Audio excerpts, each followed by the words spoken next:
Queridos, nos últimos dias, a gente, na verdade, antes de falar isso, a gente vai abrir em João, capítulo 2. João capítulo 1, perdão. João capítulo 1, versículo 35. E aí, nos últimos dias, meus irmãos, eu tenho pensado o seguinte, e eu quero que você pense também: quem foi que inventou esse negócio de igreja? Quem foi? Desde quando que existe essa questão da gente se reunir no templo junto e cantar músicas e ouvir alguém pregar, palestrar, ministrar? Desde quando tem isso? Sabe? E por que a gente dá tanto valor a isso? E por que isso se chama igreja? Eu tenho me feito essas perguntas, porque desde que eu nasci as coisas são assim. E eu já estou com 26 anos, fiz 26 anos esses dias. E parece que eu vou fazer 50, vou fazer 70 e essas coisas não vão mudar. Parece que a igreja do Senhor vai continuar se reunindo em prédios. E é isso. Mas de onde isso surgiu? Será que essa é a vontade do Senhor mesmo? Será que o Senhor tem isso para nós e somente isso? Será que ser igreja é definitivamente vir para o templo? Nós temos uma leve impressão lá dentro do nosso coração que não é só isso, não é? Por isso eu quero ler com você em João 1:35. Fala assim: no dia seguinte, João estava ali novamente com 2 dos seus discípulos. Esse João aqui é João Batista. Quando viu Jesus passando, disse: vejam, é o Cordeiro de Deus. Ouvindo dizer isso, os 2 discípulos de João seguiram Jesus. Ou seja, João Batista tinha acabado de perder 2 discípulos. Voltando-se e vendo Jesus que os 2 o seguiam, perguntou-lhes: o que vocês querem? Eles disseram: Rabi, que significa mestre, onde você está hospedado? Jesus respondeu: venham e verão. Então foram por volta das 4 horas da tarde. Viram onde ele estava hospedado e passaram com ele aquele dia. Amém. Só até aí. Meus queridos, nessa busca de tentar entender o que é a igreja de fato, eu fui ver se Jesus fazia essas reuniões. Eu fui ver porque a igreja é do Senhor, a igreja é de Cristo Jesus. Só que eu percebo que a igreja de Jesus é uma igreja orgânica. É uma igreja viva. A igreja que Jesus estava montando com esses discípulos aqui, meus irmãos, não era uma igreja que apenas tinha um encontro semanal definido, mas era uma igreja que participava da vida uns dos outros. Para ser igreja do jeito que Jesus está mandando ser, a gente não pode se reunir só no domingo. Aí você fala: não, Bruno, mas nós temos outras atividades durante a semana. Sim, mas nós não estamos falando de atividades. Sabe, quando esses discípulos aqui foram falar: Rabi, onde você está hospedado? Sabe, onde eu posso te encontrar? Onde você mora? Jesus não chegou e falou para eles bem assim: me encontra na área especial 7, setor central, ao lado do Banco BRB, às 7h30 no domingo, vou estar lá. Não. Jesus falou o quê? Rabi, onde eu posso te encontrar? Onde você está hospedado? Ele falou bem assim: vem e você vai ver. Então aqueles 2 discípulos que eram de João e agora eram de Jesus descobriram onde ele estava hospedado e passaram a noite ali. E você vai ver que esse é o início da caminhada de vários dos discípulos. Vários. Aqueles homens e mulheres deixavam tudo para trás para seguir a Jesus. Ser igreja, meus irmãos, é ser discípulo. Se nós não somos discípulos, nós não fazemos parte da igreja. E eu quero falar sobre isso hoje. Eu quero falar sobre a importância do discipulado. Discipulado não é um café semanal. Discipulado não é uma horinha que você tira na semana para conversar com o seu pastor. Discipulado é quando um entra na vida do outro com o objetivo de se parecer mais com Cristo. É isso que é discipulado. Se discipulado é ser igreja, será que eu estou sendo igreja sem ser discipulado? Se discipulado vai além de frequentar esse espaço aqui 1 ou 2 vezes por semana, será que eu estou sendo discipulado? E nós podemos ir além. Se eu não estou sendo discipulado, será que eu faço parte da igreja de Jesus? O discipulado é o método, meus irmãos, como Jesus constrói a igreja. Eu vou falar para você, olha, Jesus vem, ele encarna, e ele só tem 3 anos de ministério aqui na terra. E aí, como um homem que dividiu a história, um grande homem de sucesso como é Jesus, em 3 anos, fez uma revolução que até hoje dura 2024 anos. Como, olha só, meus irmãos, se nós tivéssemos um tempo de 3 anos apenas para plantar uma igreja, se nós tivéssemos, olha só, um tempo de 3 anos para fazer uma igreja dar certo, quais estratégias que nós teríamos? Quais estratégias nós aplicaríamos se nós tivéssemos apenas 3 anos para fazer uma igreja dar certo? Talvez alguns de nós pudessem pensar bem assim, não, sabe o que a gente vai fazer? A gente vai fazer um monte de evento. Para os jovens a gente vai fazer retiros e conferências. Para os adultos a gente vai fazer momentos de comunhão e tal. E para as crianças a gente vai fazer escola bíblica de férias. E para cada tipo de pessoa, para cada tipo de grupo, a gente ia estabelecer uma estratégia. Porque a gente tem pouco tempo, a gente só tem 3 anos para crescer essa igreja, para fazer essa igreja dar certo. A gente pode desenvolver várias estratégias, mas se nós fôssemos até Jesus e perguntássemos assim, Jesus, a gente só tem 3 anos para fazer uma igreja durar por milênios. A gente só tem 3 anos, Senhor, para a influência da igreja perpetuar por gerações. A gente só tem 3 anos para fazer com que pessoas morram por isso e levem essa mensagem. Como a gente vai fazer, Jesus? Jesus tem uma resposta. Ele fala lá no final do livro de Mateus, ele fala, ide e fazei discípulos de todas as nações. Batiza em nome do Pai, do Filho e do Espírito Santo, e ensinem eles a guardar tudo que eu tenho mandado. Então, como Jesus faz igreja, meus irmãos? Com discípulos.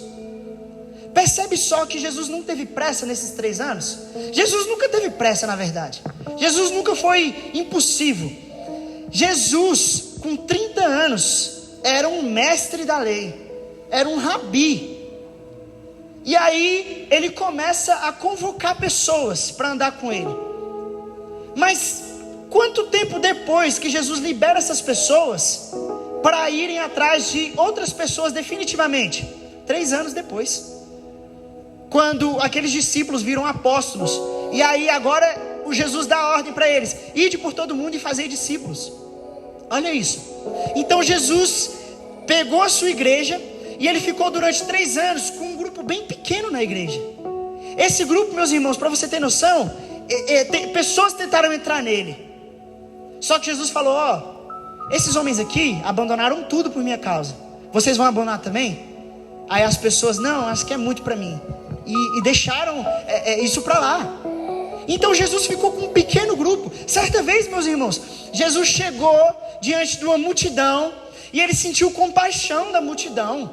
É como se Jesus chegasse aqui na nossa cidade, olhasse para um dia movimentado em alguma avenida, e ele sentisse compaixão das prostitutas, ele sentisse compaixão dos drogados. Então, talvez, se ele fosse impossível, ele falasse bem assim, não, vamos tomar atitude, vamos lá e vamos pegar todo mundo e vamos trazer. Não, ele não falou isso. Ele falou bem assim para os discípulos, eles são muitos, eles são como ovelhas sem pastor. A seara é grande, mas poucos são os ceifeiros. O trabalho é grande, mas vocês são pouquíssimos. Então sabe o que vocês vão fazer? Orem ao Senhor da colheita para que envie mais trabalhadores. Ou seja, Jesus não agiu impulsivamente ali. Existiu uma urgência. Só que antes da urgência do ide, meus irmãos, tem essa urgência do vinde. Nós sabemos disso, não é? Então Jesus respeitou o tempo de discipulado. Agora o problema, meus irmãos, é que nós estamos aqui há 5, 10, 15, 20 anos e nós não buscamos ser discipulados. Nós não buscamos passar dessa fase para então estarmos prontos para ferir a cidade com a ferida do Evangelho. Sabe, meus irmãos, o que nós mais vemos hoje são pessoas que recebem Jesus e uma semana depois viram pregadores do Evangelho. Eles colocam um terno, compram uma Bíblia bem grossa e vão para os púlpitos falar de algo que eles não viveram, de que eles não sabem, sem respeitar o tempo do discipulado. Existe um tempo, meus irmãos, existe um tempo. E se de um lado existem pessoas impulsivas desse jeito, do outro existem também pessoas que não estão nem aí para o tempo, estão deixando passar, as pessoas estão padecendo, existe uma urgência lá fora pelo Evangelho, e a gente aqui, sem terminar essa nossa formação de discípulo, sem se importar em desenvolver o caráter de Deus, sem se importar em manifestar o poder de Deus lá fora. E talvez, para nós que estamos aqui hoje, esse seja o nosso caso, meus irmãos. Esse seja o nosso caso.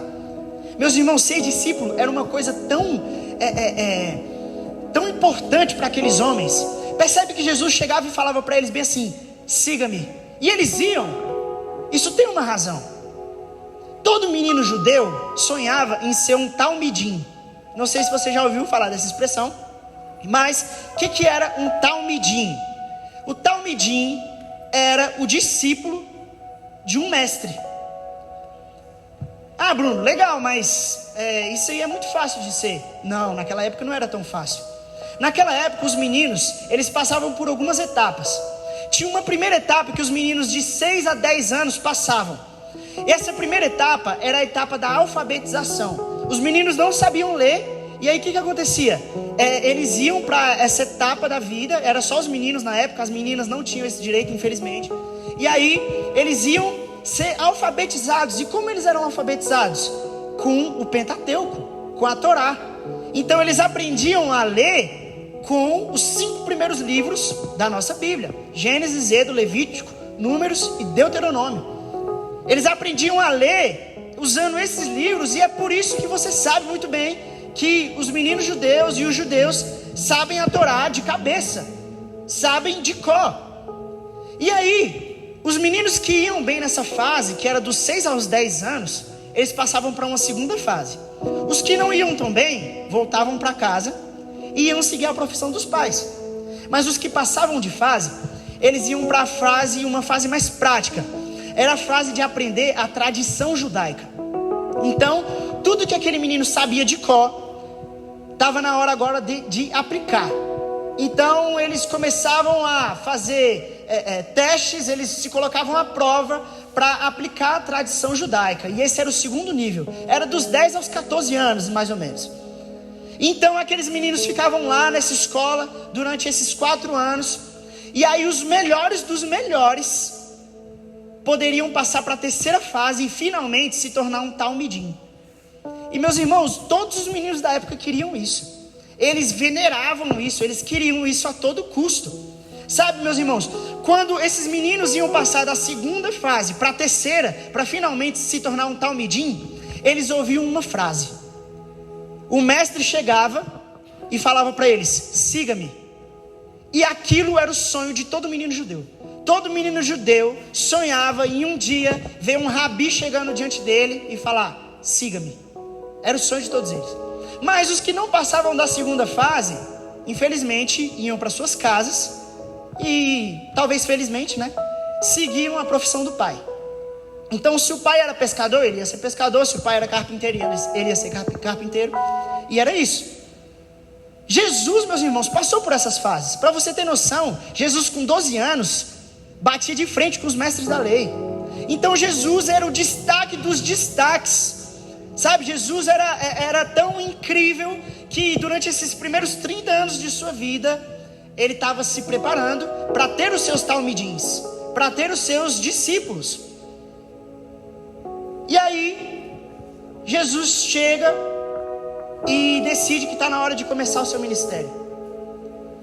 E ele chega diante de Pedro, que está lá pescando, e provavelmente o sonho de Pedro não era ser pescador. E ele faz com que Pedro tenha a melhor pescaria da sua vida. a ponto de o barco, o instrumento de trabalho quase cair. E ele prega, ele usa o barco de Pedro. Pedro entende que ele é mestre e um dos melhores. Provavelmente Jesus tinha essa fama na cidade. E depois da pregação, Pedro ouve uma chance de voltar no tempo. Pedro ouve uma chance de realizar o seu sonho de menino. Jesus chega para ele e fala: siga-me, e eu farei você pescador de homens. Você não tem noção do que aquilo significou para Pedro. É como se um menino que tivesse um grande sonho de ser jogador de futebol tivesse deixado o tempo passar, e agora com seus 24, 25 anos, trabalhando talvez no McDonald's, ele ouvisse um técnico de grande renome chegar diante dele e falar assim: ei, vem, você vai jogar no meu time. Isso era o sonho desses homens, isso era o sonho desses meninos, e era por isso que eles iam lá e seguiam a Jesus. Então ser discípulo, meus irmãos, era o sonho de todo menino judeu.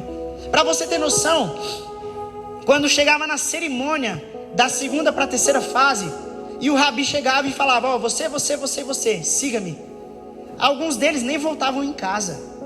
Alguns deles, com a roupa do corpo, já partiam dali para uma jornada com o rabi.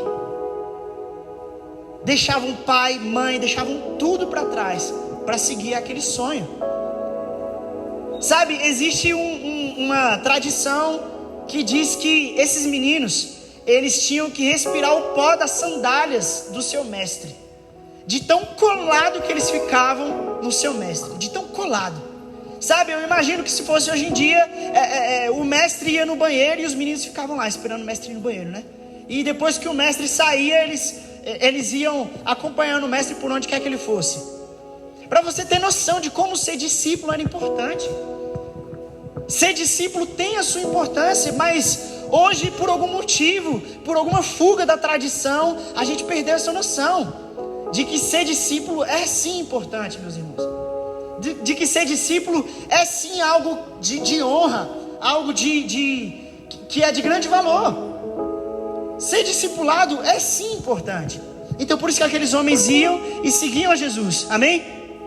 Os filhos de Zebedeu, para você ter noção, os filhos de Zebedeu estavam trabalhando com o pai. E aí Jesus chega lá diante dele e chama os dois, Tiago e João. Você já percebeu que o pai nem se preocupa? Um homem totalmente estranho, ó, siga-me vocês dois. O pai olhando, você acha que o pai achou ruim? O pai achou maravilhoso. A mãe desses dois homens aqui chegou e falou: ó, tem como você separar um lugar lá para o meu filho, no seu reino, um à sua direita e um à sua esquerda? Porque ser discípulo, meus irmãos, é questão de honra. E eu preciso ir além aqui. Ser discípulo não é para todo mundo. Não é para todo mundo. Porque senão, as pessoas que iam até Jesus para se candidatar a ser o seu discípulo, mas não foi bem assim. Jesus que ia até as pessoas e falava: vem ser meu discípulo. Então, meus irmãos, ser discípulo é algo tão importante que Jesus chegou até você um dia, e Ele não só te evangelizou, Ele não só falou com você para você se converter, mas Ele te chamou para você segui-lo. Ele te chamou para uma vida nova. Ele te chamou para você deixar algumas coisas para trás e segui-lo agora. Jesus não faz isso com todo mundo, meus irmãos. Se todos fossem discípulos de Jesus, nós não teríamos um mundo inteiro contra Ele. Se todos tivessem a honra de ser discípulos de Jesus, o mundo estaria muito diferente. Mas isso é para algumas pessoas. Ser discípulo não é para todo mundo, meus irmãos. E aí, nós vamos trazer isso para os nossos dias, meus irmãos. Jesus vem e pega os seus talmidins, aqueles homens que estavam perto de Jesus o tempo todo. Eles viram as fragilidades humanas de Jesus. Viram Jesus passar fome, frio. Viram Jesus ter sono. Viram Jesus sujo. Viram Jesus se cansar. Eles caminharam quilômetros e quilômetros com Jesus. Percebe que não foi encontros semanais? Não foi com encontros semanais que Jesus construiu a sua igreja. Como foi que Jesus construiu a base da sua igreja? Foi caminhando junto com aqueles homens. Foi caminhando junto. Jesus caminhava tanto com Pedro, que Pedro teve uma revelação. Jesus perguntou para os seus discípulos: quem vocês dizem que eu sou? E ele falou, e Pedro levanta a mão rapidamente e fala: tu és o Cristo, o Filho do Deus vivo. Então, como pode Pedro ter tido aquela revelação? Era porque ele era esperto? Não. É porque Jesus insistia tanto nele todos os dias, que ele estava mais sábio espiritualmente. Meus irmãos, se Jesus, olha só isso, se Jesus tirasse um momento da semana para discipular esses homens, ia demorar muito mais, não ia dar certo em 3 anos. Meus irmãos, quando nós estamos aqui, vamos supor que tem vários copos, nós colocamos vários copos aqui, vários copos descartáveis, uma infinidade de copos descartáveis aqui na nossa frente. E aí nós temos a água, que é a água da vida, dentro de uma garrafa. E nós pegamos essa garrafa e começamos a jogar assim, aqui na frente desses copos. Qual a probabilidade de todos eles se encherem, meus irmãos? Pouquíssima, quase nula. Mas se entre todos esses copos nós pegarmos 12 e em cada um cuidadosamente enchermos cada um com água, a gente vai ter copo cheio, não vai? É isso que é o discipulado. Nós, na nossa necessidade de construir igreja de um jeito que Jesus não mandou, nós queremos fazer eventos e eventos e eventos, estratégias, mas nós não nos submetemos ao discipulado. Nós precisamos nos submeter a deixar que o Deus real, o Deus vivo, saia dessas paredes e entre na nossa vida durante a semana. Ah não, é muito chato ir para a igreja durante a semana. Ah não, o que o pastor quer saber da minha vida? Por que esse pastor está se metendo na minha vida? Por que esse líder está perguntando essas coisas para mim? Não é para saber da sua vida. Você não é tão interessante assim, meus irmãos. Mas é para cuidar de você. Porque o discipulado tem o objetivo de formar um caráter na sua vida. Se você era mentiroso, o discipulado vai te fazer parar de ser mentiroso. Se você era um prostituto, você vai parar por meio do discipulado, meus irmãos. É por meio do discipulado que nós absorvemos o fruto do Espírito. Nós não nos esforçamos para ler a Bíblia. Nós não nos esforçamos para... Gente, as pessoas pensam que só o pastor tem que ler a Bíblia, porque é ele que vai pregar no domingo. Está errado, você tem que ler a Bíblia. Não importa a sua rotina. Não importa o quão ocupado você é. E se você é ocupado demais por Evangelho, pode ir embora. E essas palavras foi Jesus que falou. Jesus falou bem assim, qualquer um de vocês que não deixar pai, mãe, sonho, casa, tudo, por minha causa, qualquer um de vocês que amar mais essas coisas do que a mim, não é digno de mim. E sabe, meus irmãos, Jesus não está te pedindo nada. Jesus pediu para você se demitir? Jesus pediu para você, talvez como Pedro, deixar sua esposa e sua sogra vulneráveis em casa e ir caminhar por algumas cidades? Não. Jesus pediu, para você desistir da sua faculdade? Jesus pediu para você ir para Moçambique, pregar o Evangelho e pegar malária 30 vezes? Não pediu. Mas, meus irmãos, se nós estamos aqui e nós não tomamos esse passo ao discipulado, o Senhor vai nos empurrar do ninho. O Senhor vai provocar ventos. O Senhor vai provocar um choque na nossa vida, uma montanha russa na nossa vida, para que nós acordemos de fato. Então, meus irmãos, essa é a importância do discipulado. Bruno, então, como é isso na prática? É só observar como Jesus fez na prática. É isso. Os discípulos caminhavam com Jesus.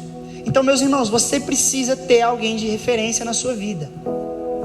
Você precisa ter alguém que seja um líder, um pastor, alguém que seja um mestre para você. Alguém, não só que tenha o título, mas que você olhe para a vida daquele homem, daquela mulher, e fale assim, ele transpassa Jesus. Transpassa não, ele reflete Jesus. Ele mostra Jesus. Porque discipulado, meus irmãos, por que os homens andavam com o seu mestre? É porque um encontro por semana não dava certo. Eles tinham que ver o dia a dia do mestre. Eles tinham que ver o mestre jogando bola, para ver se o mestre se estressava demais. Eles tinham que ver o mestre no trânsito, para ver se o mestre, quando batesse o carro, ia sair brigando. Isso é vida, meus irmãos. É vida. Então, o discipulado na prática é quando você encontra alguém de referência e cola naquela pessoa. Nós precisamos começar a fazer isso. Esse é o discipulado. O objetivo do discipulado é se parecer com Jesus. Amém? Você está aí ainda? Então, meus irmãos, por isso que Deus, olha só que interessante, Deus apoia o discipulado porque Ele enviou seu Filho. Olha só, meus irmãos, desde a criação até os dias do nascimento de Jesus, vários profetas profetizaram. As pessoas tinham conhecimento de Deus, meus irmãos. Elas tinham a teoria, a palavra dita na boca dos profetas. Mas como o próprio Deus sabia que teoria era pouco, Ele faz o verbo, a palavra, encarnar. Ele fala, eu não quero apenas falar para vocês como eu sou e falar para vocês o que vocês têm que fazer e o que eu vou fazer, mas eu quero mostrar. Então Ele faz o verbo, a palavra, encarnar. Então Jesus é a palavra de Deus, é o verbo de Deus ambulante. Ele andava e agora nós temos o referencial. A Bíblia diz que Ele é a imagem do Deus invisível. Olha só isso, Deus era invisível e nós tínhamos informações a respeito dele. As pessoas falavam que Ele era o Deus que cura, o Deus que sara, é o Deus que me vê. Legal, isso tudo são informações, mas onde está esse Deus invisível? Aí Deus lá de cima fala, pera, isso não é um problema, e envia o seu Filho Jesus. Ele é a imagem, Ele é o resplendor da glória de Deus. E aí agora nós olhamos, aqueles homens que caminharam com Ele olharam para Jesus, e agora eles tinham uma referência, e eles viviam com aquele homem. E aí andando com aquele homem, um dia aquele homem morre. Para você ter noção, alguns daqueles discípulos ainda tentam fugir da perseguição. Pedro tenta fugir, né? Pedro, você se parece com ele. E Pedro, não, eu não conheço esse homem. Mas você fala igual a ele, Pedro, como é que você não conhece? Não tinha como, porque, meus irmãos, Pedro andou tanto com Jesus que era a cópia. Sabe, na cidade de Antioquia, pela primeira vez, os discípulos de Jesus foram chamados de cristãos, que significa, você sabe, pequenos cristos, porque a semelhança não dava. Eles foram tão bem discipulados que eles se pareciam com Jesus. Aí você olha para dentro da sua vida, você se parece com Jesus? Você se parece com Jesus? Será que não tem muita coisa aí para ser mudada? Não vai mudar no automático. O tempo não vai mudar o seu caráter. Ah não, quando eu ficar mais velho eu vou mudar. Não vai, meus irmãos. O que nós mais temos hoje na sociedade é homens que agem como adolescentes, fazendo filho e mulheres e largando essas mulheres.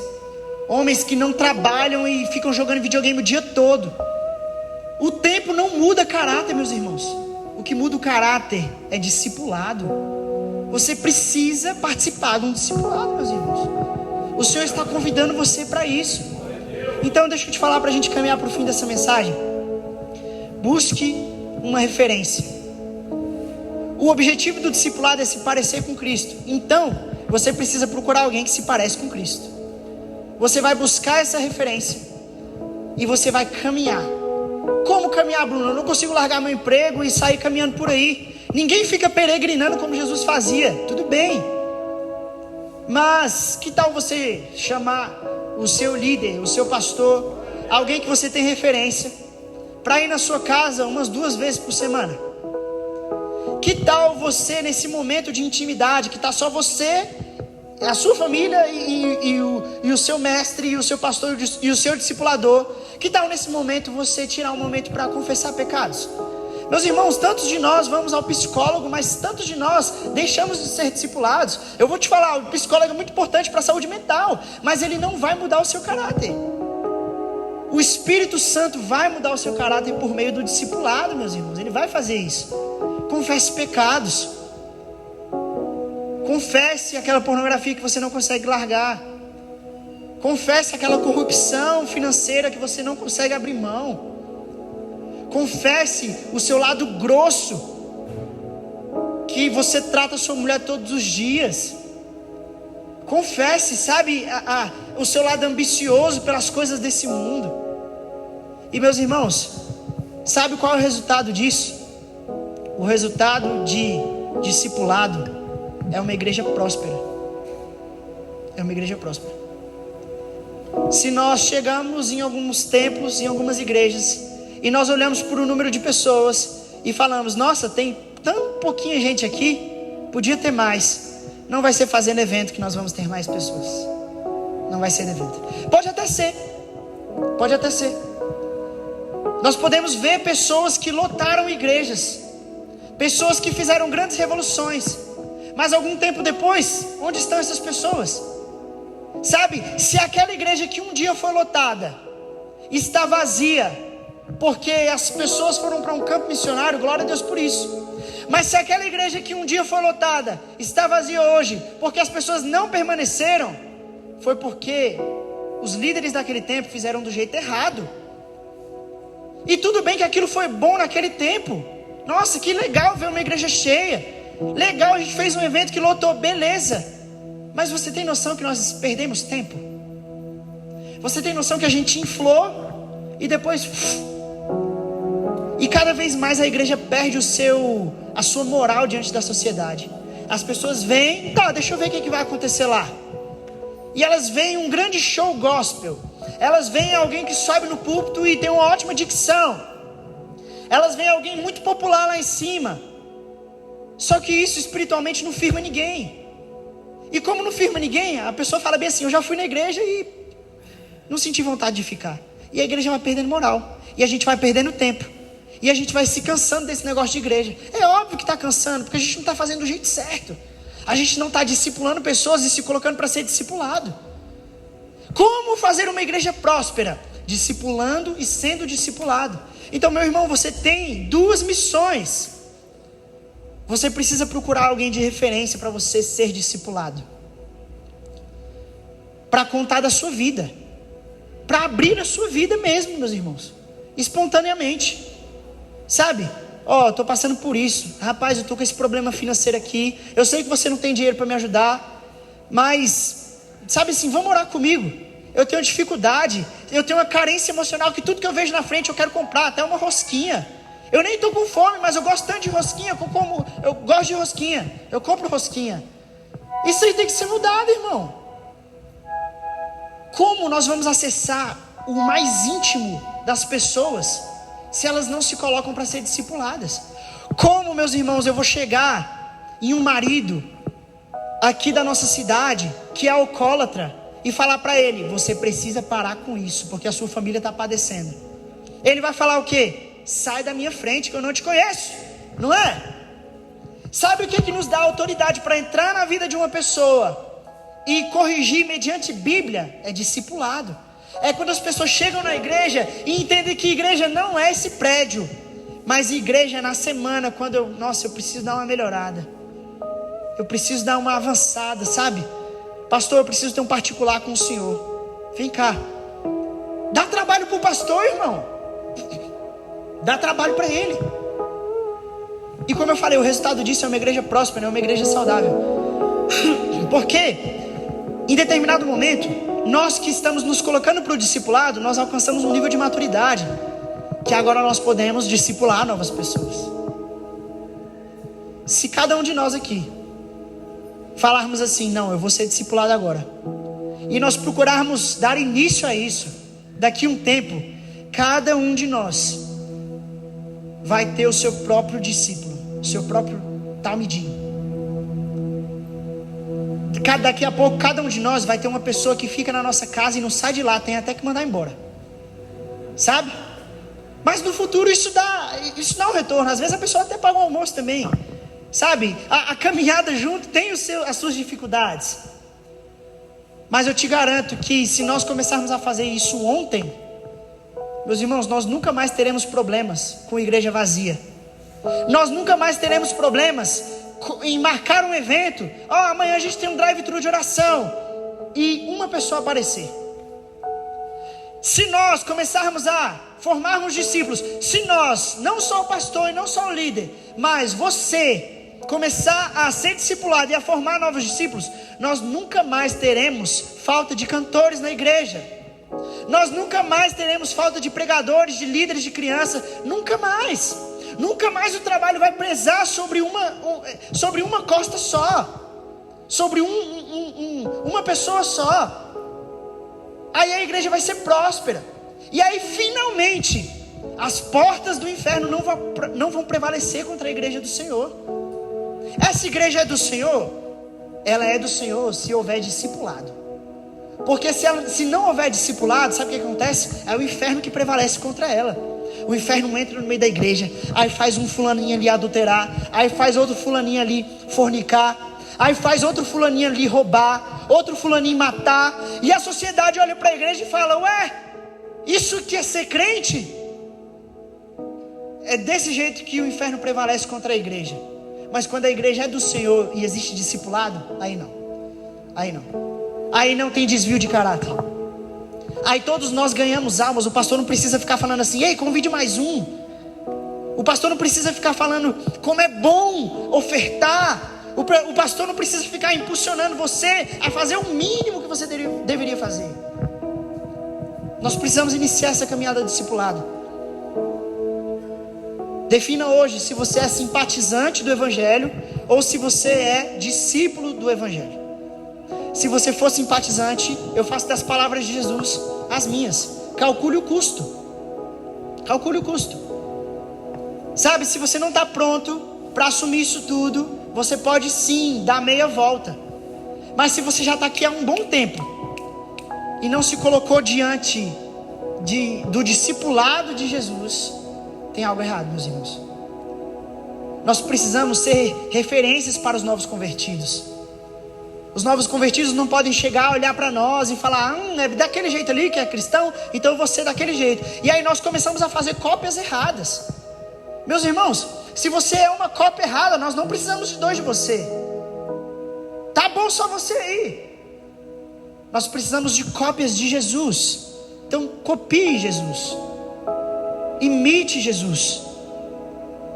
Não é porque está tudo bem na sua vida que está tudo certo. Meus irmãos, nós falamos que está tudo bem e nós não abrimos esse livro. Nós não abrimos esse livro. A gente é tão longe de ser discípulo algumas vezes que nós não abrimos esse livro porque a gente não sabe por onde começar. A gente às vezes, meus irmãos, olha só, a gente não tem a capacidade de abrir a Bíblia e falar: vou começar por aqui. A gente tantas vezes não tem iniciativa própria de fazer o nosso próprio plano de leitura. A gente fala: pastor, líder, me fala por onde eu começo. Comece. Vamos amar a Jesus, vamos olhar para Jesus. Avivamento não é quando a gente enche um templo. Avivamento é quando a gente ama isso aqui acima de tudo. É isso que é avivamento, meus irmãos. O Senhor hoje tem esse chamado para você.